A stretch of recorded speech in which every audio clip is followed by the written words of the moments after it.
ವೀಕ್ಷಕರ ದಿನಾಂಕ 14/12/2024 ಚಿತ್ರದುರ್ಗ ಜಿಲ್ಲೆ ಮೊಳಕಾಲ್ಮೂರು ತಾಲೂಕು ರಾಂಪುರ ಗ್ರಾಮದಲ್ಲಿ ಮಾದಿಗ ಮತ್ತು ಮಾದಿಗ ಒಕ್ಕೂಟದಿಂದ ಒಳ ಮೀಸಲಾತಿ ಜಾರಿಗೆ ಆಗ್ರಹಿಸಿ ತಮಟೆ ಚಳವಳಿ ನಡೆಸಿ ಮೊಳಕಾಲ್ಮೂರು ವಿಧಾನಸಭಾ ಕ್ಷೇತ್ರದ ಶಾಸಕರಾದ ಎನ್.ವೈ. ಗೋಪಾಲಕೃಷ್ಣರವರಿಗೆ ಮನವಿ ಸಲ್ಲಿಸಿದರು. ಈ ಕಾರ್ಯಕ್ರಮದಲ್ಲಿ ದೇವಸಮುದ್ರ ಚಂದ್ರಣ್ಣ, ಬಿ. ಆಂಜನೇಯ, ಮಾದಿಗ ದಂಡೋರ ಅಧ್ಯಕ್ಷರಾದ ಕಾಡಪ್ಪ ರಾಂಪುರ, ಬಲರಾಮ್, ದಲಿತ ಮುಖಂಡರು ಕೊಂಡಾಪುರ, ಸಣ್ಣ ಯಲ್ಲಪ್ಪ, ವಸಂತ, ರಮೇಶ್, ವನ್ನೂರು ಸ್ವಾಮಿ, ಗ್ರಾಮ ಪಂಚಾಯತ್ ಸದಸ್ಯರು ರಾಂಪುರ, ಡಿ.ಎಚ್. ಗಂಗಾಧರ, ಮಾಜಿ ಗ್ರಾಮ ಪಂಚಾಯತ್ ಉಪಾಧ್ಯಕ್ಷರು ಸಿದ್ದಾಪುರ, ಶಿವಣ್ಣ, ಗ್ರಾಮ ಪಂಚಾಯತ್ ಸದಸ್ಯರು ಗುಡದಳ್ಳಿ, ಮಲ್ಲೇಶ್, ದಲಿತ ಮುಖಂಡರು ಕೆನಗನಹಳ್ಳಿ, ತಾರಕೇಶ್, ದಲಿತ ಮುಖಂಡರು ಚಳ್ಳಕೆರೆ, ತಿಪ್ಪೇಸ್ವಾಮಿ, ದಲಿತ ಮುಖಂಡರು ತಮ್ಮೇನಹಳ್ಳಿ, ಶಂಕರಸ್ವಾಮಿ, ಹಬ್ಬೇನಹಳ್ಳಿ, ಗ್ರಾಮ ಪಂಚಾಯತ್ ಅಧ್ಯಕ್ಷರು ವನ್ನೂರು ಸ್ವಾಮಿ, ಸಿದ್ದಾಪುರ, ಮರಿಪಾಲಯ್ಯ, ರಂಗಣ್ಣ, ದುರ್ಗಪ್ಪ, ಶಿವಣ್ಣ, ರಾಂಪುರ, ತಿಪ್ಪೇಸ್ವಾಮಿ ಸೇರಿದಂತೆ ಇತರರು ಉಪಸ್ಥಿತರಿದ್ದರು.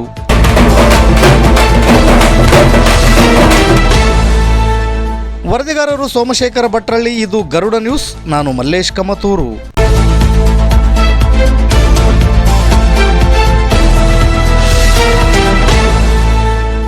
ಭಾವನೆ ಸುಮಾರು ಸಾಕಷ್ಟು ನಿರಂತರವಾಗಿ 35 ವರ್ಷಗಳಿಂದ ಹೋರಾಟ ಮಾಡ್ತಕ್ಕಂಥ ಬಂದಿರತಕ್ಕಂಥ ನಮ್ಮ ದಲಿತರಿಗೆ ಬಹಳಷ್ಟು ಅನ್ಯಾಯ ಮಾಡ್ಕೊಂಡು ಬಂದಿರತಕ್ಕಂಥ ಸರ್ಕಾರಕ್ಕೆ ಏನಾದ್ರೆ ನಾನು ಮುಖ್ಯಮಂತ್ರಿಗಳಿಗೆ ಈ ಮೂಲಕ ನಾನು ಒಂದು ಪ್ರಶ್ನೆಯನ್ನು ಕೇಳ್ತಾ ಇದ್ದೀನಿ.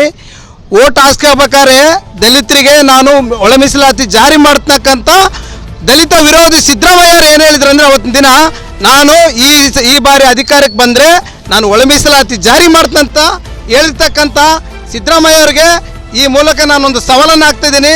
ನಿಜವಾಗ್ಲೂ ನೀವು ಅಹಿಂದ ನಾಯಕ ಆಗಿದ್ರೆ ಇವತ್ತಿನ ದಿನ ನಿಮಗೆ ಏನಾದರೆ ನಾವು ದಲಿತ, ಹಿಂದುಳಿದ ವರ್ಗವರು, ಅಲ್ಪಸಂಖ್ಯಾತರು ಎಲ್ಲರೂ ಸೇರಿ ನಿಮಗೆ ಅಧಿಕಾರನ ಕೊಟ್ಟಿರ್ತಕ್ಕಂಥ ಈ ಭಿಕ್ಷದಲ್ಲೇ ನೀವು CM ಆಗಿರ್ಬೋದು.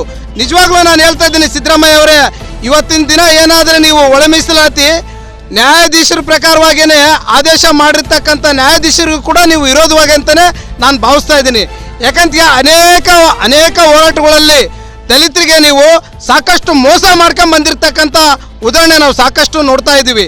ಆಮೇಲೆ ಯಾವುದೋ ಒಂದು ಊರಲ್ಲಿ ಹೋದಾಗ ಸಭೆಗೆ ಹೋದಾಗ ಏನು ಹೇಳ್ತೀರಿ ನೀವು ಅಂದರೆ, ನಾನು ಬಂದಿರೋದೇ ದಲಿತರಿಗೆ ಮೀಸಲಾತಿ ಕೊಡಬಾರ್ದಂತಲೇ ನಾನು CM ಆಗಿರ್ತಕ್ಕಂಥ ಮಾತುಗಳನ್ನು ನಾವು ಸಾಕಷ್ಟು ಬಾರಿ ಕೇಳಿದ್ದೀವಿ. ಈ ಮೂಲಕ ನಾವು ಎಚ್ಚರಿಕೆಯನ್ನು ಕೊಡ್ತಾ ಇದ್ದೀವಿ. ಇವತ್ತಿನ ದಿನ ಏನಾದರೂ ನಾವು ಇಡೀ ಶಾಸಕರ ಮನೆ ಮುಂದೆ ಧರಣಿ ಮಾಡ್ತಕ್ಕಂಥ ಕಾರ್ಯಕ್ರಮ ಇಟ್ಕೊಂಡಿದ್ದೀವಿ. ಈ ಮೂಲಕ ಆದರೂ ನೀವು ಎಚ್ಚರ ಆಗ್ಬೇಕಂತೇಳಿ ನಾನು ಕೇಳ್ಕೊಳ್ತಾ ಇದ್ದೀನಿ. ಇನ್ನು ಅತಿ ಹೆಚ್ಚಿನಾಗಿ ಮಾತಾಡ್ತಕ್ಕಂಥ ನಮ್ಮ ಹಿರಿಯ ಆಗಿರ್ತಕ್ಕಂಥ ಮಲ್ಲೇಶಣ್ಣವರಿದ್ದಾರೆ ಹಾಗೂ ಬಲರಾಮನವರು ಇದ್ದಾರೆ. ಅನೇಕ ಮುಖಂಡರು ಕೂಡ ಈ ಸಭೆಗೆ ಭಾಗವಹಿಸಿದ್ದಾರೆ. ಅವರು ಕೂಡ 4 ಮಾತಾಡಲಿಕ್ಕೆ ನಾವು ಅವಕಾಶ ಮಾಡಿಕೊಡ್ತಾ ಇದ್ವಿ. ಜೈ ಭೀಮ್, ಜೈ ಕರ್ನಾಟಕ. ಎಲ್ಲರಿಗೂ ನಮಸ್ಕಾರ. ಈ ಸಭೆಗೆ ಆಗಮಿಸಿರ್ತಕ್ಕಂಥ ಎಲ್ಲ ನಮ್ಮ ದಲಿತ ನಾಯಕರಿಗೆ ಮೊದಲನೇದಾಗಿ ಅವ್ರಿಗೆ ಸ್ವಾಗತವನ್ನು ಕೋರ್ತಾ, ಇವತ್ತು ಏನು ಶಾಸಕರ ಮನೆ ಮುಂದೆ ಒಂದು ತಮಟೆ ಚಳೆಯುವ ಕಾರ್ಯಕ್ರಮವನ್ನು ಇಟ್ಕೊಂಡಿದ್ವಿ. ದಯಮಾಡಿ ನಮ್ಮ ಶಾಸಕರು ಈಗ ನಡೀತಿರ್ತಕ್ಕಂಥ ಸೆಷನ್ನಲ್ಲಿ ನಮ್ಮ ದಲಿತರ ಪರವಾಗಿ, ನಮ್ಮ ಮಾದಿಗರ ಪರವಾಗಿ ಮತ್ತು ಎಲ್ಲರಿಗೂ ಒಳ ಮೀಸಲಾತಿ ಯಾರಿಗೂ ಅನ್ಯಾಯ ಆಗ್ತಾ ಇಲ್ಲ, ಪ್ರತಿಯೊಬ್ಬರಿಗೂ ನ್ಯಾಯ ಕೊಡುತ್ತೆ. ಎಲ್ಲ ಅವರವರ ಜಾತಿ ಜನಸಂಖ್ಯೆಗೆ ಅನುಗುಣವಾಗಿ ಮೀಸಲಾತಿನ ವರ್ಗೀಕರಣ ಮಾಡಿ ಇವತ್ತು ಇದು ನ್ಯಾಯಬದ್ಧವಾಗಿದೆ ಅಂತ ಹೇಳಿ ಸುಪ್ರೀಂ ಕೋರ್ಟ್ ಆಗಸ್ಟ್ 1ನೇ ತಾರೀಕು 2024ರಲ್ಲಿ ಒಂದು ಕಾನೂನನ್ನು ಜಾರಿ ಮಾಡಿದೆ, ಆದೇಶ ಮಾಡಿದೆ. ಆ ಆದೇಶನ ನಿಜವಾಗ್ಲೂ ನೀವು ಸಂವಿಧಾನ ಪರವಾಗಿ ಇದ್ದರೆ ನೀವು ಆದೇಶನ ಪಾಲನೆ ಮಾಡಬೇಕು. ನಾವು ಸಂವಿಧಾನ ಪರವಾಗಿದ್ದೀವಿ, ನಾವು ಅಂಬೇಡ್ಕರ್ ಪರವಾಗಿದ್ದೀವಿ ಅಂತ ಹೇಳ್ತಾ ಇದ್ದೀರಾ. ಇವತ್ತು ಸುಪ್ರೀಂ ಕೋರ್ಟ್ ಆದೇಶನ ಜಾರಿ ಮಾಡ್ತಾ ಇಲ್ಲ, ನೀವು ಇವತ್ತಿನವರೆಗೂ ತಡೆ ಹಿಡಿದಿದ್ದೀರಾ ಅಂದರೆ ನೀವು ಸಂವಿಧಾನ ಪರವಾಗಿದ್ದೀರಾ ಅಂತ ಯಾವ ರೀತಿ ನಂಬಬೇಕು ನಾವು? ಇವತ್ತು ಅತಿ ಹೆಚ್ಚಿನದಾಗಿ ಓಟುಗಳನ್ನು ಹಾಕಿರೋರು ನಾವು, SCಗಳು, STಗಳು, ಹಿಂದುಳಿದವರು ಅಂತರಾಗಿ ನೀವು ಇವತ್ತು ಅಧಿಕಾರ ಕಟ್ಕೊಂಡಿದ್ದೀರಾ. ದಯಮಾಡಿ ನಮ್ಮ ಬೇಡಿಕೆ ಏನೈತೆ ಈಡೇರಿಸಿ ಎಲ್ಲ ಜನಾಂಗಕ್ಕೆ ನಮಗೆ ಒಂದು ಒಳ ಮೀಸಲಾತಿ ಕಲ್ಪಿಸಿ ಎಲ್ಲ ಜನಾಂಗಕ್ಕೂ ಸುಸಜ್ಜಿತವಾಗಿ ಅವರ ಸೌಲಭ್ಯಗಳನ್ನು ತಗೊಳ್ಳೋಕ್ಕೆ ಅವಕಾಶ ಮಾಡಿಕೊಡ್ಬೇಕಂತೇಳಿ ನಿಮ್ಮಲ್ಲಿ ಒತ್ತಾಯ ಮಾಡ್ತಾ ಇದ್ದೀನಿ. ಜೈ ಹಿಂದ್, ಜೈ ಕರ್ನಾಟಕ, ಜೈ ಭೀಮ್. ಆದೇಶ ಜಾರಿಯಾಗಲಿ, ಜಾರಿಯಾಗಲಿ. ಸುಪ್ರೀಂ ಕೋರ್ಟ್ ಆದೇಶ ಜಾರಿಯಾಗಲಿ, ಜಾರಿಯಾಗಲಿ. ಸುಪ್ರೀಂ ಕೋರ್ಟ್ ಆದೇಶ ಜಾರಿಯಾಗಲಿ, ಜಾರಿಯಾಗಲಿ. ಸುಪ್ರೀಂ ಕೋರ್ಟ್ ಆದೇಶ ಜಾರಿಯಾಗಲಿ, ಜಾರಿಯಾಗಲಿ. ಸುಪ್ರೀಂ ಕೋರ್ಟ್ ಆದೇಶ. ಭಾರತ್ ಮಾತಾ ಕಿ ಜೈ. ಬಾಬಾ ಸಾಹೇಬ್ ಅಂಬೇಡ್ಕರ್ಗೆ ಜೈ. ಬಾಬಾ ಸಾಹೇಬ್ ಅಂಬೇಡ್ಕರ್ಗೆ ಜೈ. ಸಂವಿಧಾನ ಶಿಲ್ಪಿ ಅಂಬೇಡ್ಕರ್ಗೆ ಜೈ. ವಿಶ್ವ ನಾಯಕ ಅಂಬೇಡ್ಕರ್ಗೆ ಜೈ. ಬಾಬು ಜಗಜೀವನ್ ರಾಮ್ಗೆ ಜೈ. ಬಾಬು ಜಗಜೀವನ್ ರಾಮ್ ಅವರಿಗೆ ಜೈ.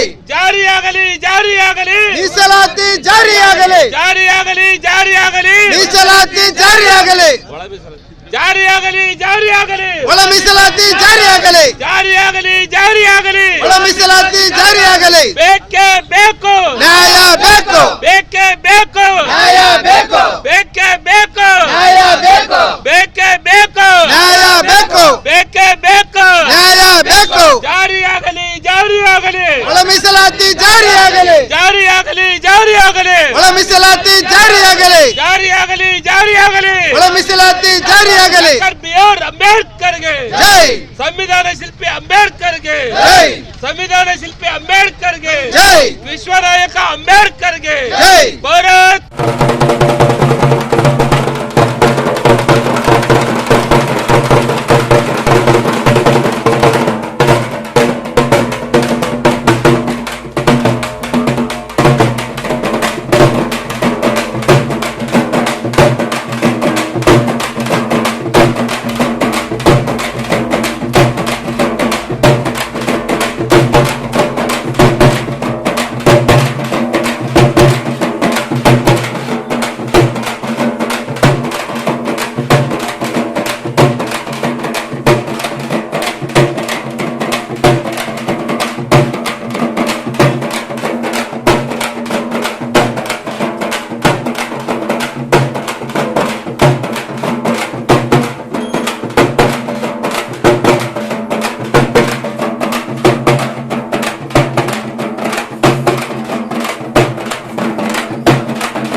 ಗೋಪಾಲಕೃಷ್ಣ ಸಾಹೇಬರವರಿಗೆ ಜೈ ಮಾದಿಗ. ಸುಪ್ರೀಂ ಕೋರ್ಟ್ ಆದೇಶ ಜಾರಿಯಾಗಲಿ. ಸನ್ಮಾನ್ಯ ಸುಮಾರು 20 ವರ್ಷಗಳ ಕಾಲ ನಮ್ಮ ಚಿತ್ರದುರ್ಗ ಜಿಲ್ಲೆಯವರು ಮತ್ತು ಈ ಚಿತ್ರದುರ್ಗ ಜಿಲ್ಲೆಯಲ್ಲಿ ಚಿತ್ರದುರ್ಗ ಲೋಕಸಭೆ ಕ್ಷೇತ್ರವನ್ನು ಪ್ರತಿನಿಧಿಸತಕ್ಕಂಥ ಸನ್ಮಾನ್ಯ ಶ್ರೀ ನಿವೃತ್ತ ಜಸ್ಟಿಸ್ ಆಗಿರ್ತಕ್ಕಂಥ NY ಹನುಮಂತಪ್ಪ ಸಾಹೇಬ್ರವರ ನೇತೃತ್ವದಲ್ಲಿ ಸುಮಾರು ಸದಾಶಿವ ಆಯೋಗವನ್ನು ರಚನೆ ಆಗಿದ್ದು ತಮಗೆಲ್ಲರಿಗೂ ಗೊತ್ತಿದೆ. ಅಂದಿನಿಂದ ಇಂದಿನವರೆಗೂ ಅನೇಕ ವರ್ಷಗಳ ಕಾಲ ನಿರಂತರವಾಗಿ ಸುಮಾರು 3 ದಶಕಗಳ ಕಾಲ ನಿರಂತರವಾಗಿ ನಮ್ಮ ಹಕ್ಕಿಗಾಗಿ ಒಳ ಮೀಸಲಾತಿ ಹೋರಾಟವನ್ನು ಜಾರಿ ಮಾಡಬೇಕು.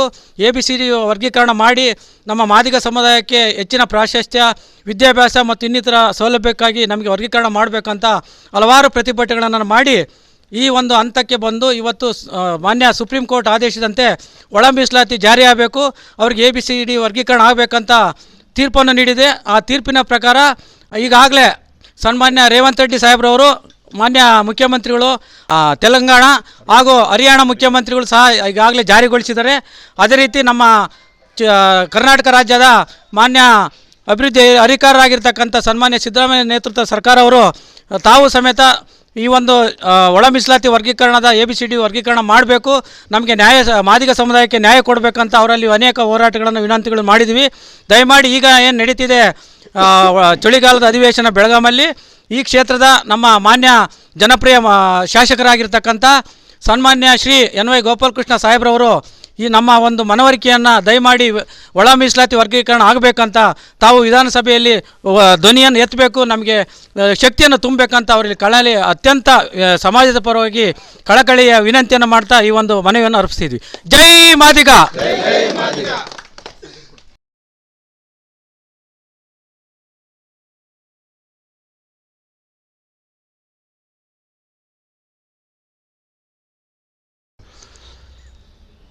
ಹೀಗಾಗಿ ಈಗ ಮೀಸಲಾತಿ ವರ್ಗೀಕರಣದ ಬಗ್ಗೆ ನಿಮ್ಮ ಹೋರಾಟ ನಡೆಸ್ತಕ್ಕಂಥದ್ದು ಸುಪ್ರೀಂ ಕೋರ್ಟ್ನ ಒಂದು ಆದೇಶದ ಹಿನ್ನೆಲೆಯಲ್ಲಿ ನ್ಯಾಯಸಮ್ಮತವಾಗಿರ್ತಕ್ಕಂಥ ಒಂದು ಬೇಡಿಕೆ ಅಂತ ಎಲ್ರಿಗೂ ಗೊತ್ತಿರ್ತಕ್ಕಂಥ ವಿಚಾರನೇ ಇದು. ಈಗೇನು ಇಂಟರ್ನಲ್ ರಿಸರ್ವೇಷನ್ ಅಂತ ಹಿಂದೆ ಮಾಡಬೇಕಾಗಿತ್ತದು, ಹಿಂದೆ NY ಹನುಮಂತಪ್ಪನವ್ರು ಕೂಡ ನ್ಯಾಯಮೂರ್ತಿಗಳಾಗಿ ರಿಟೈರ್ಡ್ ಆದ ನಂತರ SM ಕೃಷ್ಣ ಅವ್ರ ಸರ್ಕಾರದಲ್ಲಿ ಅವ್ರಿಗೆ 1 ಮ್ಯಾನ್ ಕಮಿಷನ್ ಅಂತ ಹೇಳ್ಬಿಟ್ಟು ಅವಾಗ ಅಪಾಯಿಂಟ್ ಮಾಡಿದರು. ಅವಾಗ ಅವರು MP ಎಲೆಕ್ಷನ್ ನಿಂತಂಥ ಸಂದರ್ಭದಲ್ಲಿ ಅದನ್ನು ಬಿಟ್ಟು ಹೊರಗಡೆ ಬರ್ತಕ್ಕಂಥ ಒಂದು ಅವಕಾಶ ಆಯಿತು. ಅದನ್ನು ಯಾವಾಗಲೂ ಕೂಡ ಇಂಟರ್ನಲ್ ರಿಸರ್ವೇಷನ್ ಬಗ್ಗೆ ಅವರಿಗೆ SC ತುಳಿತಕ್ಕೀಡಾಗಿರ್ತಕ್ಕಂಥವ್ರು ಈ ಬಣದ ವ್ಯಕ್ತಿಗಳಿಗೆ ಹಿಂದಿನಿಂದ ಹೋರಾಟ ಮಾಡ್ತಕ್ಕಂಥ ವಿಚಾರಗಳು ಎಲ್ಲರಿಗೂ ಗೊತ್ತಿರ್ತಕ್ಕಂಥ ವಿಚಾರನೇ ಇದು. ಮಾನ್ಯ ಮುಖ್ಯಮಂತ್ರಿಗಳು ಕೂಡ ಈಗಾಗಲೇ ಅವ್ರ ಗಮನಕ್ಕೆ ತಂದಿದೆ. ಅದಕ್ಕೋಸ್ಕರನೇ ಅವ್ರು ಏನು ವರ್ಗೀಕರಣ ಮಾಡಬೇಕು ಅಂತ ಹೇಳ್ಬಿಟ್ಟು ಇವತ್ತೇನು ತೀರ್ಮಾನ ಮಾಡಿದ್ದಾರೆ. ಅದಕ್ಕೋಸ್ಕರನೇ ಈಗಾಗಲೇ ಮೀಸಲಾತಿ ಹೋರಾಟದ ಒಂದು ಹಿನ್ನೆಲೆಯಲ್ಲಿ, ಆಮೇಲೆ ಬರೀ ನೀವು ಮಾತ್ರ ಅಲ್ಲ, ಇಡೀ ಕರ್ನಾಟಕ ರಾಜ್ಯದಾದ್ಯಂತ ಬರ್ತಕ್ಕಂಥ ಪ್ರತಿಯೊಬ್ಬರು ಕೂಡ ಮಾನ್ಯ ಮುಖ್ಯಮಂತ್ರಿಗಳ ಗಮನಕ್ಕೆ ತಂದಿರೋದು ಹಿನ್ನೆಲೆಯಲ್ಲಿ ಈಗಾಗಲೇ ಒನ್ ಮ್ಯಾನ್ ಕಮಿಷನ್ ಅಂತೇಳಿ ಸದಾಶಿವ ಆಯೋಗದ ಪ್ರಕಾರ ಏನಾಗಬೇಕು ಅದು ಆಗಬೇಕು ಅನ್ನೋದೊಂದು ಹೋರಾಟ. ಎರಡನೇದಾಗಿ ಈಗ ನಾಗಮೋಹನ್ ದಾಸ್ ಅವರು ಸಮಿತಿಯನ್ನು ಕೂಡ ಈಗ ರಚನೆ ಮಾಡಿದ್ದಾರೆ. ಈಗ ಅವರು ಕೂಡ ಕೊಟ್ಟಂಥ ರಿಪೋರ್ಟ್ ಆಧಾರದ ಮೇಲೆ ನಾವು ಆದಷ್ಟು ಬೇಗನೆ ಇದನ್ನು ಕಾರ್ಯಕ್ರಮ ಮಾಡ್ತೀವಿ ಅಂತೇಳ್ಬಿಟ್ಟು ಮಾನ್ಯ ಮುಖ್ಯಮಂತ್ರಿಗಳು ಕೂಡ ಹೇಳಿದ್ದಾರೆ. ಈಗಾಗಲೇ ಅಸೆಂಬ್ಲಿಯಲ್ಲಿ ನಡೀತಾ ಇದೆ. ಈಗಾಗಲೇ ನಾನು ಕೂಡ ದಿನಪತ್ರಿಕೆಗಳಲ್ಲೆಲ್ಲ ಓದ್ತಾ ಇದ್ದೀನಿ. ಮೀಸಲಾತಿ ಹೋರಾಟ ಪ್ರತಿ ದಿವಸಕ್ಕೂ ಹೆಚ್ಚಾಗ್ತಾ ಇದೆ. ಈ ಒಂದು ಹಿನ್ನೆಲೆಯಲ್ಲಿ ಸರ್ಕಾರ ಕೂಡ ಆದಷ್ಟು ಬೇಗನೆ ಅವರ ತೀರ್ಮಾನವನ್ನು ಕೊಡ್ತಕ್ಕಂಥ ಈ ಒಂದು ಯೋಜನೆ ಹಾಕ್ಕೊಂಡ್ರೆ ಒಳ್ಳೆಯದು ಅನ್ನೋದು ನನ್ನ ಭಾವನೆ ಕೂಡ. ಈ ಒಂದು ಕಾರ್ಯಕ್ರಮಕ್ಕೆ ಈಗಾಗಲೇ ಸಾಕಷ್ಟು ಜನ ನಿಮ್ಮ ಮೀಸಲಾತಿ ಹೋರಾಟಕ್ಕೆ ಸೇರಿರ್ತಕ್ಕಂಥ ಕೆಲವು ಶಾಸಕರುಗಳು, ಆಮೇಲೆ ರಾಜ್ಯಸಭಾ MP ಗಳು ಮತ್ತು ಲೋಕಸಭಾ MP ಗಳು ಕೂಡ ಹೋರಾಟ ನಡೆಸ್ತಿದ್ದಾರೆ. ನಿಮಗೆ ನನ್ನ ದೃಷ್ಟಿಯಲ್ಲಿ ಜಯ ಆಗುತ್ತೆ, ಜಯ ಸಿಗ್ತಕ್ಕಂಥ ಒಂದು ಅವಕಾಶಗಳು ಇರ್ತವೆ. ಈ ಒಂದು ಹಿನ್ನೆಲೆಯಲ್ಲಿ ನಾನು ಕೂಡ ನಿಜವಾಗ್ಲೂ ಕೂಡ ನಾಳೆ ಬೆಳಗಾಂಗೆ ಹೋಗ್ತಕ್ಕಂಥ ಸಂದರ್ಭದಲ್ಲಿ ನಾಳೆ ನಾಡಿದ್ರಲ್ಲಿ ಇಶ್ಯೂಸ್ ಏನಾದರೂ ಅಸೆಂಬ್ಲಿಯಲ್ಲಿ ಬಂದರೆ, ಒಂದು ವೇಳೆ ಬರೆದಿದ್ದರೂ ಕೂಡ ನಾವು ಮುಖಂಡರ ಯಾರು ಮುಖಂಡರು ಬರ್ತಾರೋ ಅವ್ರ ಮೂಲಕನೇ ಮತ್ತು ಇನ್ನೊಂದು ಸಾರಿ ನಾವು ಮಾನ್ಯ ಮುಖ್ಯಮಂತ್ರಿಗಳು ಕೊಡೋಣ. ಅವ್ರು ಹೇಳ್ತಕ್ಕಂಥದ್ದು ಒಂದೇ ಏನಂತ ಹೇಳಿದ್ರೆ, ಈಗಾಗಲೇ ನಾಗಮೋಹನ್ ದಾಸ್ ಅವ್ರ ಸಮಿತಿಯನ್ನು ಈಗಾಗಲೇ ರಚನೆ ಮಾಡಿದ್ದೀವಿ. ಇನ್ನು 2 ತಿಂಗಳ ಕೆಳಗಡೆ ಅದ್ರ ಬಗ್ಗೆ ರಿಪೋರ್ಟ್ ಕೊಡ್ತಾ ಇದ್ದಾರೆ. ರಿಪೋರ್ಟ್ ಕೊಟ್ಟ ಕೂಡಲೇ ಅದ್ರ ತೀರ್ಮಾನ ತಗೊಳ್ತೀವಿ ಅಂತ ಕೂಡ ಅವ್ರು ಹೇಳಿದ್ದಾರೆ. ನಾವು ಕೂಡ ಅದಕ್ಕೆ ಸಪೋರ್ಟಿವ್ ಆಗಿ ನಿಲ್ತೀವಿ. ನೀವು ಯಾವುದಕ್ಕೂ ಹೆದರಬೇಕಾಗಿಲ್ಲ, ನಾವು ನಿಮ್ಮ ಜೊತೆಗಿದ್ದೀವಿ ಅಂತೇಳಿ ಹೇಳೋದಕ್ಕೆ ಇಷ್ಟಪಡ್ತೀನಿ. ನಮಸ್ಕಾರ.